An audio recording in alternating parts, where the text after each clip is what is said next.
munene wo mu kibuga kiri kitya ogambo oti nze ndi wano neeyagala nga munsazeeko olwaleero tuyinza obutakusalako ssebo mawulire kyama agali eyo kiti mwagala kunkwata jefu yabatumye zaawe ne yabatumye kuba ennaku zino byakwata naye nze basobola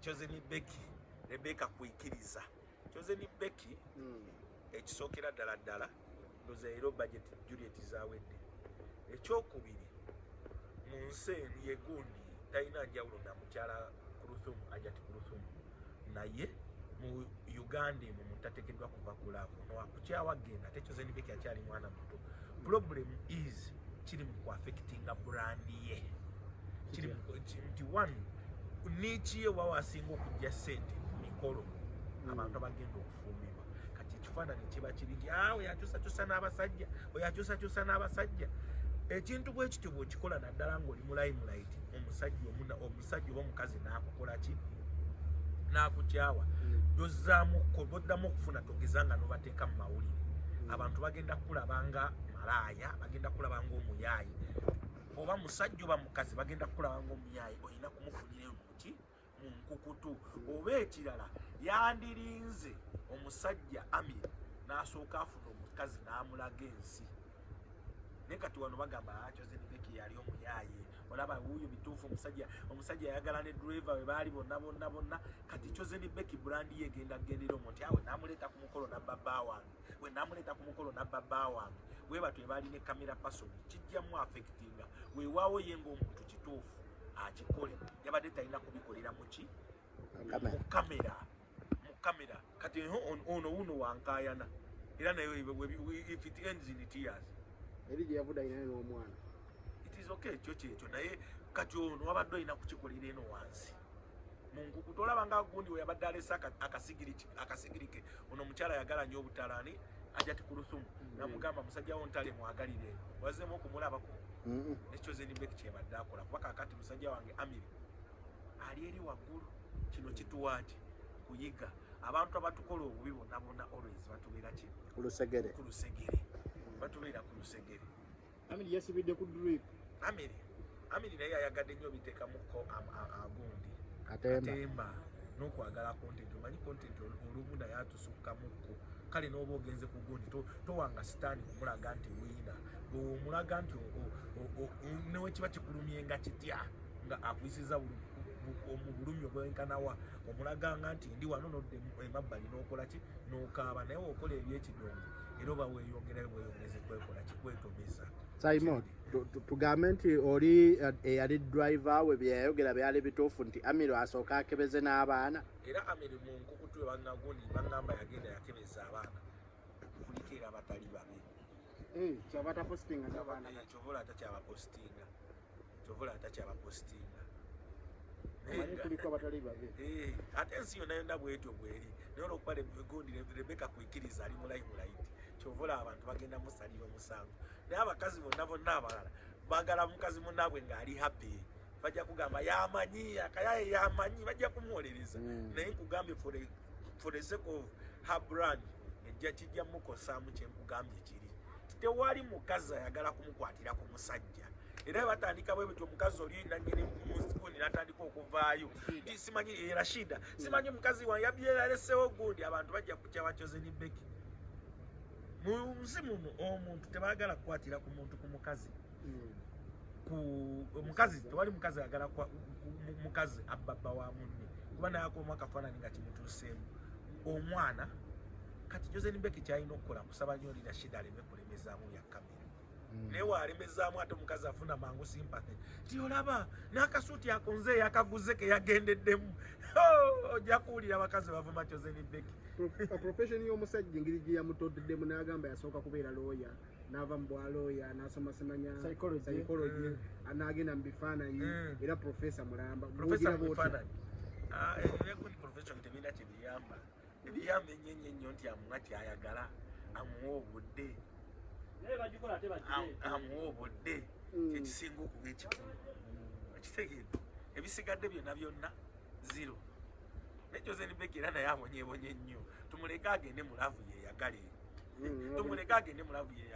Sayima abasinga bagamba nti obufumbo buyinza obutawangaala bannayuganda mwagala nnyo okutunuulira eyo kasita abanga yeeyagaddemu gobadde omwagala wali ng'akaaba Chosen Mbeki oyo bayirayo mulaba singa mugenda ne mufuna ku minisita Nyamutoolo ne mufuna ne kwani omulala bajja kubabuulira oyo omwana nani none mama n'abakooba waliwo abantu nyoza bamuyambakoko nga alina omwana we yamalakoko mu ddwaliro almost mwaka nga mulamba nga gyasula gyakola ki omusajja taliiwo kati ono gaayi waaba yabeerangawo muleka omusajja yamalako gundi omwana ng'alina omwana we yatereera oba omwana ali atya omwana we oyo Chosen Mbeki yatuukira okukaabira awo nga almost amaze omwaka mulamba maama yabeera ku kitanda yagenda n'ayiriba amajja if ayagala okufuna happiness agende ze nkwadde buwikiriza kubaamu kibi bulandiye anti mbolaba yamubba mu bufumbo naye bajja mubbako neera anti nkugamba ekitegeeza omusajja teyabeerangawo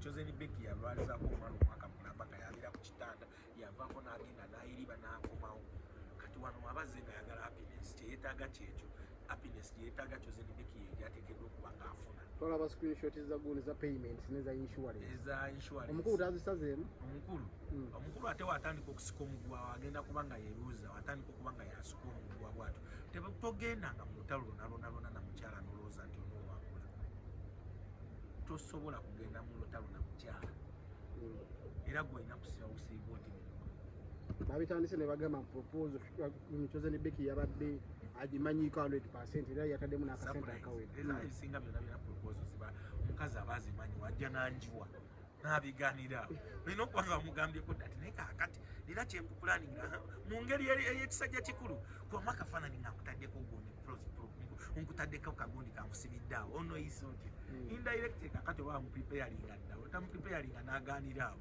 omanyi we kyandibadde oli owasijje wamulaba kyeyali ne mama bamuleese okuba mama bamuleese omukwano n'aguwa omukisa taata n'aguwa omukisa ate kasita abazadde bakusiima kiba kiwedde kati musajja wange Amiri anyiikire mu magundi mu mmere anyiikire mu piraawo we tomanya mu piraawo ayinza okufuna mu kikasitoma ekirala Amiri ekyamukubya haiti ataleke kumanyira bamakona sajanga aleke kumanyira bamakona tuddawa Juliet zawedde seguya buli wali okumpi kakati muloza banamwogerako nti Juliet zawedde yazzeeyo era olwaleero bannayuganda bamusiibudde omwagalwa w'abangi Juliet zawedde azzeeyo naye kyalese wano nga Junior tannamuteekayo Junior wiina era ka Junior kagenda nga kakuba buli wamu kuba Juliet zawedde badde olina okugenda nga Junior okoze eki nekotamutaddeeyo Junior wiina kati Junior wiina era kakati kotamutaddeeko stop omwongedde kukuba balala kuba buli omu amanyi gabadde muggwe nekogenze nga tomutaddeeyo Junior wina kinga yali akabira banene bamutaasa anti ekitegeeze ekyo nti tebakusiba tewali Chameleone bali bamutaddeko mukomera fala gwe basiba Chameleone gwe wali omulabyeko mukomera kati awo Junior amaanyi ge yeeyongedde okufuna muga Katonda mugulu malala mukko kasita bamulese nga tebamutaddeeyo by the way in fact ne mukusooka ko nyini olutalo nti Junior versus Zawedde Junior already yali amaze okwerevetinga okuwangula nagamba Zawedde nti olina okufunayo obugundi obubwabu ofuna obubwabu nga bwe mukuvumira bwe togenda mu lutalo naye oli mugagga mufunire obubwabu mumuvume naye nti Junior gwe kenyini ogenzeeyo eri wakiri mufunire bakifesi bamukubemu bana indirectly naye nti okole bwoti era olwedde oba abawiino oba omusibi batokoze eki kati Zawedde kogenze nga Junior tomutaddeeyo twalabyezi amusaba bufumbo naye Bushoke yamusabye Bushoke obukosi bwekitibwe kiri olaba Chameleone engeri gyabadde yeebulizabulizamu ku Zawedde nga Chameleone ndowooza ayagala keepinga relationship nga ya mukwano naye ng'oli gyakivugira walala ku birthday ya Zawedde Chameleone yaliwa yali Burundi si kyekyo ku proposal Chameleone yabaddewa si Dubai kikulaga nti butayiza ku night ono kikulaga gyakivugira ono si gyakyagalira proposal si yakulumya naye nga neweba yakulumya Chameleone akyalumika Chameleone akyalumizika gwomumanyi muganda nga bamwegomba okubeera obezi ne proposal tujogeraku lwakuba mu picture mulimu Chameleon. Era oli yakisinga Zawadi mu maaso ga Bushoke ku Davira. Era yagabamu Chameleon amanyi kugabamuko. Yeyediza muntu we. Muko ku masanyalazi kwata mukwademuko. Mukwademuko mkuwemuko. Mkuwemuko ku masanyalazi kwata mkuwemuko. Nenga Zawadi watakomaona gundi mwakomera wano watakomaona Bushoke. Nakomaona mulalo bana inavuma nagoba. Nojja kuulira mu mwocha wange. But of course sente chezikola. Sente chezikola. Zawadi bamuleke yagale sente chezikola. Manche bagamba ndikola sente we yagale checho. Aina sente yakola choice. Yo kole ebyo. Sente chezikola. Obala abantu just bana abera ne bubotiki bwabwe bamanyira bana bagundi abana be makindi. Abamanyira. Waliwo yabamanyira abayimbi ne DJ n'abagulire mugati China. Zonanga za kale. Nga bagenda ku Devila ku band night bagamba gundi yambale ene nga tugenda kubulire Dubai. Bonanga bajaze bambadde. Katolo zawe dazine nyingi mwezi. Okunyama nga kuli mu industry. No industry limwezalawo batogimanyiza ddala kwa abayina mu amajabu. Ate buli omu akuyimbisa oba muyimbi akugamba yimba ku linnya lyange. Njagala nnyo Patricia. Oh nade chinkwagala. Buli mukazi ina Kamili tayimbira ko zawe doli. Babata badeta natuka ku step ewaki. Naye bonna abakazi balina sente bayimbisa abayimbi bapamanya gaabo. Big Eye ngaga yimbye. Si ate eka. Eka.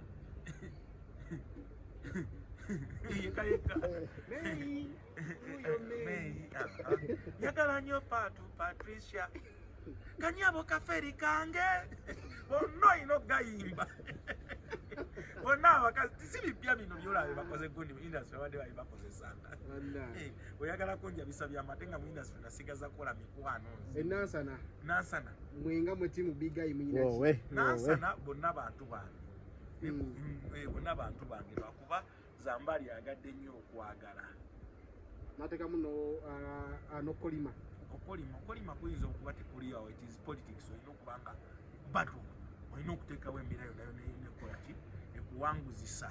Simanyi kasente gyakajje n'abagezako kubanga bamubalira weewaawo bangambye alimu kuba Namboozi Honorable Namboozi then naabo abagezako muteekateekako ebiboozi nti Zambali simanyi ye Kazibwe Zambali ajja kuba nga Kazibwe ese Muzambali golowooza okubeera nga Kazibwe era ese Muzambali asobola okuba nga gyolose ennyonyi kaakati tubaleke bonna bayinzaawo n'okugwenaawa gwenja okugenda naye nga Big Eye ye muganda wange. Official poster wagira bya Big Eye muganda wange. So ku ground as per now Big Eye asingamuko ku maanyi. Oyogera nga manager? Ale kankubulire. Nze n'abantu gundi nina wendi mukola gundi opinion polls ze bali mukoleze za Saturdays ezifuluma almost. Eza veti. Ezo. Big Eye asingamuko ku Zambali ku maanyi ku ground. Ground lwakuba Zambali picture jaina ya Honorable. Then ne connection izaina ne banamye ufuza abalina abo. But gwe baawona kyekimu then nekyeneebazizaamu keeka akavuyo akabadde nti kana kambata Big Eye ani tulina kusaba nti bana makadi aveemu awe ekibiina respect tusobole okulitaininga ki ekifo kyaffe ng'abo position enansa naawo. Festival yo ekomyewo KCC Kampala Carnival gye twadigiddiranga mu Kampala Carnival mu kusooka kwa byonna ejidde mu kaseera akafu ndi wano gye wetugenda it is a political period. Awo n'okola kintu ki kyonna obwongo bw'abantu bugenda genda eri kalulu eyinza okubeerawo after 4 days enkya n'obuuza abantu nga tebakola ki tebakimanyi iddi omupya kyayagala okukola ayagala kwalivinga nga bwolaba Jennifer Musisi kyeyakola nga kyayagala in fact n'okwongera okwapizinga bakamaabe aba NRM in fact kiyinza n'okwongera okuvumaganya NRM nti oyinza okubikola byonna abantu ne batajja ba vendors ne batafuna aba sponsor ne batafuna mu kiki baagala mweno period gye tugenda mu buli kimu ekigenda mu maaso kigenda kwa towards politics kyayina okukola kulaba ng'agenda gisangula atya out of politics kisimanyi oba kisoboka ate era ne ba politician we baagala naddala aba NRM aba NRM we banaagibuutikira abantu bagenda kikuba kimala okuggwa aleme kufuna kyayagala kuba kye yeetaaga ndoza iddi omupya kubanga bw'olaba Musisi naye mu period eno gyagiddemu mbakuba ye saani gikoze kuba eyinza okwongera era okubavumaganya nti abo balya ssente za muwi wa musolo lwaki tebatukoleramu nguudo zino ezitanaggwa wanafulumya nti bajeti ya ssente bweziti ng'oluguudo lw'enamuwongo terunaggwa ng'eno ne mu eri eno gye bagenda okugendamu kiyinza okwongera okukubisa muzeeyi akalulu era mu Kampala n'okwongera okubakyaya nti of course abantu bonna abakolera mu Kampala abaagala okusanyusa Idi bajja kujja okwagala okwassociatinga naye tebajja kufunamu kyebalina kufunamu abatunzi b'ebintu bajja kujja abantu nga tebazze kati eno area eno period yetugendamu nfu nnyo oba nabo bakitegese nabo okulobinga okuva eri mu State House bagaye nti muzeeyi okutegeka kino twagala zino bwe ziti kyenkugambye nti okikola ng'ozze kulobingira Museveni abantu ne bakikuba kijja kwongera Museveni ajja kwongera okunyiigira tibajja gamba naye mutugambe enguudo simanyi sente bajeti yekuttemu ate mugenda kukola bajeti y'amasanyu bweti what the Idi wants yeeyo kubeera nga bw'olaba Musisi naye he has to invest in a lot ate tekijja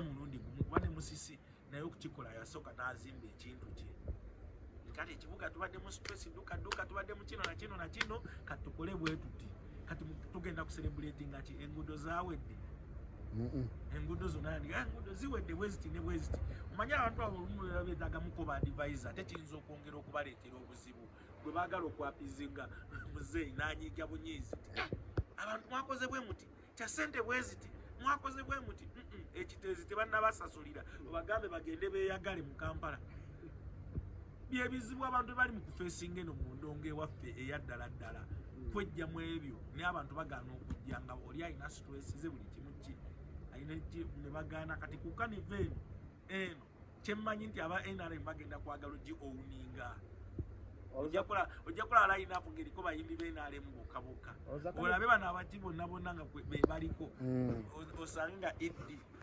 kyongedde mukola ki musuula busuuzi kanivo nungi festival webagiyise nejjidde mu kiseera ekibi oza King Sir banamuwa omukisa okugiyimbako King Sir ate naye tasobola kusiriwala King Sir ebimu ku capital we yeeyo kubeninga ng'omuyimbi waffe era byebimu ku bimwesiza kyovola yomu kubasinga okugenda ebweru okuyimba eyo mu diaspora abantu abatayinza kusiriwala kugiyimbako pozi King Sir tasobola kusiriwala n'omulala gw'oyinza okukwata kati ye Alien naye ayinza okusaba budgeti nga nnene because Alien alina baali presentinga tebaagala NRM tebaagala n'okubali awo kati nga bogenda kubaleeta mu masanyu naye Alien kati saawa eno okumugamba okubeera lead artist mu Kanivo ekitininya ajja kusaba 10,000 ate nga jjukira ayinza n'okgendayo ne kimwongera okubangayo kimutoolako naye nga waasigalawo nga bw'oli bw'ati olaba Alien bw'ali tetumwagala mu byabufuzi tumwagala eno asobola okukuba emyaka emirala ng'emeka nga ye top artist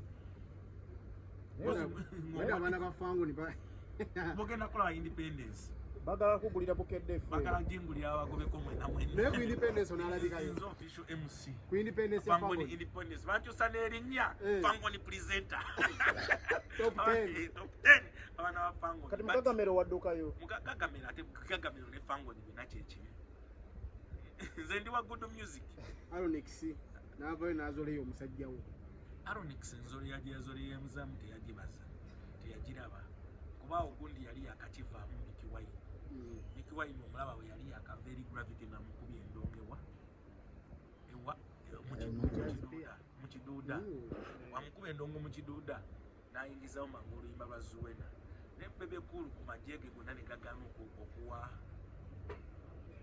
Zuwena oluyimba olwo ne gagana oluwa amasanyalaze balaba Kenya media baani bonna ne bamwiginoali n'agezaako era okukola neragadi nti okutwala mu kooti era nabo ne mugaana okukikkiriza n'agendera awo Aronix n'ajja Aronix wajja pulogulemu ebaddewo mu ndongo kyekiri ekisajja kigundi kyaliyeni kyekigobyewo okulowooza nti wenabbeninga ku sayidi eno nja kufuna sente wenabbeninga ku sayidi eno nja kufuna likes eri ekisiru ebyo byavuddewo kati Aronix yajja mu kamera ng'amanyi bw'anaavuma Bebe Cool ajja kufuna sympathy ey'abantu abeena balowooza mu sayidi eyo ekitamukolera bwekityo because abantu abawagidde Bebe Cool emyaka 2 golooza basiru gwatandise eggulu because Aronix asobola okuyitawo nga tumumanyi mugamba sinaleege ntamulabirako kati ate tusobola namu discussing oba we yayogera I didn't see what he said Aronix Aronix abadde ayagala okudduka e Dubai okugenda e Dubai. Abadde agenda Dubai Katonda n'amuyamba n'afuna akayimba. Era abadde ayagala kudduka agenda Dubai. Ne pepa wakayo wonna waali. Katonda n'amuyamba kati ate woddawo. Tasobola kumanyira bakulu. Sisobola mu discuss. Addeyo ayige. Saimo, Ngatumaliza. Oyina company. Janjulira abantu bagala bavundika. Soko janjulire sebo tufune emirimu. Kalo company gyotembeeta. Kama gwayagala drone ayagala okutuusiza brand yo ku muntu wa bulijjo, ku muntu oyo asembayo nga gwolina ekintu ky'oyagala kimutuusaako, jangu nnoonyako ninawe tukwasaganyiza, bagita Simase Media Hub. Tusobola okukwasaganya wonna nti singa gundi oleese product bweti ne bweti nina tubikola buladi wangu kutuusiza ku muntu oyo obulijjo oluggi ku luggi buli kimu. Okitegedde muno abawuli bajja kunyiiga bayita ku numbers. Si byange bya vision ebyo, si bimujjange.